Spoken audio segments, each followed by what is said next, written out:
జున్ను పాలు లేకుండా జున్ను ఎలా ప్రిపేర్ చేసుకోవాలో చూపిస్తాను. దానికోసం ముందుగా పచ్చి పాలు ఒక అర లీటరు, 6 గుడ్లు నేను డైరెక్ట్ మిక్సీలోకి వేసేసుకున్నాను.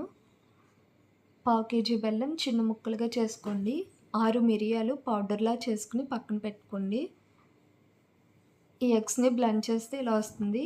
దీన్ని ఆ పాలల్లో వేసేయండి. తర్వాత బెల్లం కూడా మిక్సీలో వేసి ఒకసారి బ్లెండ్ చేయండి. స్మూత్‌గా అవుతుంది.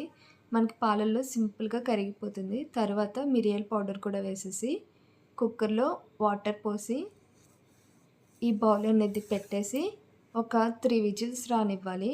సరిపోతుంది. చూసారు కదా! మనకి పర్ఫెక్ట్‌గా కుక్ అయిపోతుంది. ఒక స్పూన్‌తో మీరు ఇలా చెక్ చేసినట్టయితే చూసారు కదా! ఏమీ కూడా స్పూన్‌కి లేదు. చక్కగా మీరు ఈ జున్నుని ఎప్పుడైనా ఎంజాయ్ చేయవచ్చు. Thank you for watching.